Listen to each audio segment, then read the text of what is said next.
So, hey, I'm back. Uh, if there's a benefit to being snowed in on a mountaintop, is that you can get a lot done. But that's not the only reason I'm doing this. I'm at a stage in my life where I've enjoyed so much. I've had such a good life. I've had a lot of tragedy, a lot of heartache, but I've had an amazing life. And I've lived out every dream to the extent that I wanted to. Started really functioning as Dream Maker. That was my nickname 40 years ago. And but what I'm doing right now, the hat I'm wearing right now, okay? You see the title, It's All in Your Mind, question mark. Life coaching moment with Father Fricker. I don't know why, but a while back, I started being called Father Fricker. I'm not quite sure how it happened. It's kind of funny. No, I'm not a priest. I am an ordained minister since 1993, but I'm not a priest. But I had a Bible college professor that was up north, and he was dressed all in black, and awesome man, incredible inspiration, Terry Bolin, and he was getting a soft drink. I don't know if this was Pennsylvania or what, maybe Minnesota, whatever. But he was about to pay for the drink, and the guy said, oh no, Father, it's on the house." And he goes, "Bless you, my son." I guess technically it's still true, right? And pretty funny, but all that to say is, there's another reason I think that I got the nickname Father Fricker. I have spiritual sons and some spiritual daughters, but I just feel that there's a lot of you out there that maybe you don't have your dad around right now. I know what it's like to lose my father when I was 10, and I know what it's like to have a wonderful adopted father when my mother got remarried. But through the years working with at-risk kids, every major statistic of prison, drug addiction, divorce, promiscuity, self-destruction, it is always higher without a father. And that's not for any reason at all. It's very specific. We need father figures in our lives. Well, today I'm going to give you a father moment. Some of you, again, you may not have your dad in your life. And for just a few moments, I'll talk to you like your dad. And I'll encourage you if that's okay, Again, this is part of what I do. You see on the surface a fun show called Mina Spotlight, but what I really do is this, consulting and speaking and coaching, and I have an amazing life. To me, I do a lot of different things in the eyes of other people. To me, I'm just one thing. I'm an encourager. In Tulsa, I was the radio guy, the music guy. Oklahoma City, the recording artist. Amarillo, the TV motivational guy on CBS segments. West Texas, a TV guy or a music guy. Hey, look, I'm just one guy that encourages people. So let me give you the goods. And another reason is too, about 3 months ago, I spent a night trying to get back into my body. So I know what it's like not to be here in this. And I'm not wasting a day. Some of you are saying, "Brant, man, you're taking off. You're on fire." I appreciate that. But I'm not doing this for likes or follows. I really could care less about that. But I care about you. And I care about speaking into your life with the life I have left, okay? I'm older than I look, but I'm an old soul too, and I'm very fortunate. I'm very grateful. A grateful heart will save your life. But a little dad talk here, if you don't mind. And that is, it's all in your mind. What does that mean? Well, there's an old Chinese proverb that says, if you sow a thought, you reap an action. If you sow an action, you reap a habit. If you sow a habit, you reap a character. And if you sow a character, you reap a destiny. I want you to think about that.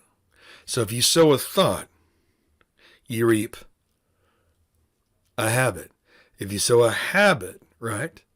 You sow a thought, you reap an action. If you sow an action, you reap a habit. If you sow a habit, you reap a character. You sow a character, you reap a destiny. It starts in your mind. 90% of the things you're worrying about don't ever happen. They never happen. So getting upset about it's not going to change anything. It's not going to change the outcome. It starts in your mind. So many years ago, gosh, over 30 years ago, I remember taking a glass of water for a group of people, and I filled that glass of water halfway, and the old sayings: if it's halfway full, then you're an optimist, and if it's half empty, then you're a pessimist, right? But the stupid glass of water, it doesn't change. If the glass is half full, then you're sowing a thought. Wow, this is half full. Wow. Gratitude, right? That's a positive action. A positive thought leads to a positive action. Wow. That positive action will lead to a positive habit. That positive habit will lead to a positive character. And that positive character will lead to a positive destiny. But the reverse is true. If it's half empty, then it's negative. It's lack. A negative thought will lead to a negative action. A negative action will lead to a negative habit. Man, I'm speaking death over myself. I'm speaking defeat or negativity. That's why gossip is so, even the frequency is destructive to you. A negative action, now a negative habit. I don't want to make a habit of being in the negative. Who wants to be in the negative, right? And then a negative habit, a negative character, a negative destiny. Usually the first thought that we have is whether it's positive or negative, will lead to an action, and it's usually the words. Boy, do I need to work on my words. Always have. I mean, I know what it's like to have a half empty cup.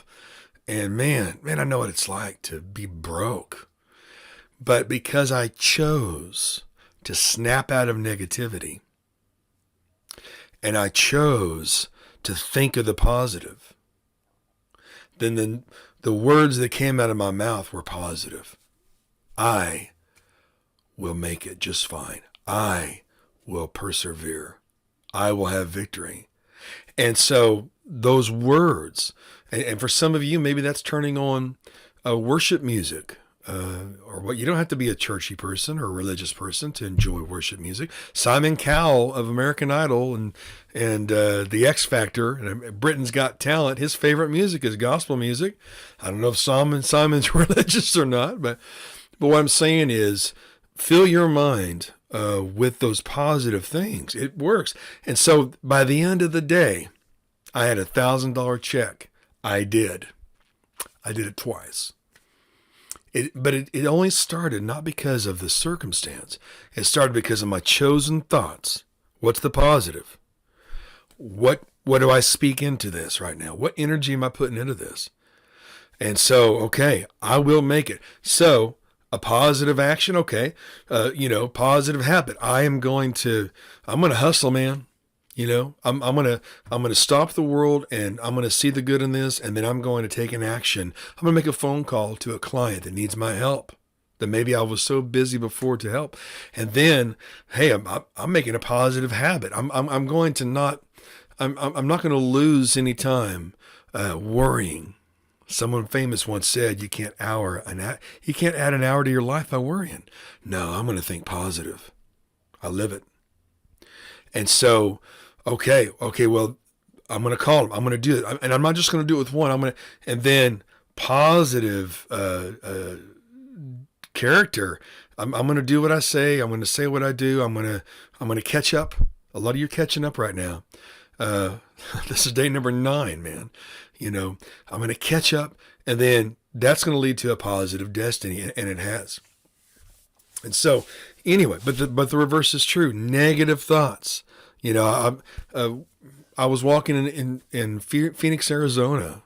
Gosh, this was 27 years ago, and I was with this guy, my background was crisis counseling in my education, but I was with this guy at a retreat, and he said, you see that person? The person's walking down the street and they're angry and they're shouting and all that. He said, that's the most selfish person in the world. And I thought, what? Man, cut him some slack. Maybe he's going through a hard time. That's the most selfish person in the world. Why? Because he's so self-consumed in his own problems. He's got nothing to offer the world. You think your life was an accident? You think you were born to pay bills and die? No, man.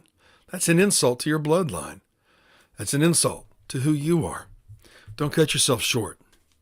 So as we go along in these weeks, you're going to learn, and I'm sure, through a lot of people, but you're going to learn how to revolutionize your life. This is the perfect time when people are at home during the weather.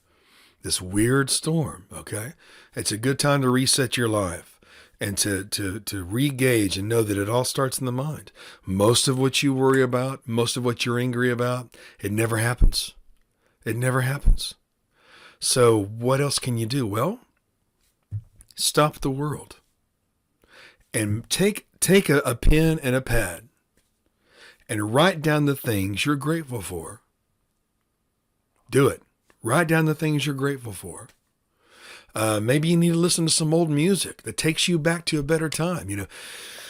I did that.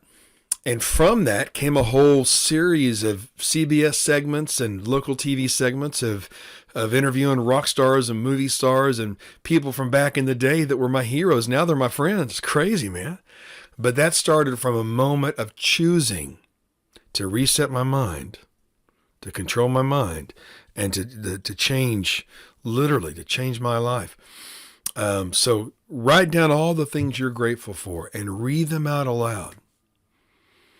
And you will position yourself mentally to have positive thoughts, positive action, positive habits, positive character, positive destiny, or the other. So be encouraged, okay? Don't sweat the small stuff, kid. This is a little Father Fricker dad moment, and I pray for all of your success today. So reset your life. You will go back to your life a different person. It'll affect your life. It will affect your marriage in a good way. It will positively impact your parenting. You're dealing with people, your cells, whatever. It'll change your life if you get it right in your mind first. So good thoughts. You're right. Reap good actions. Sow good actions. Reap good habits. Sow good habits. Reap good character. Sow good character. Reap a good destiny. If I can do it and still do it at age 56, you can do it too. So be encouraged.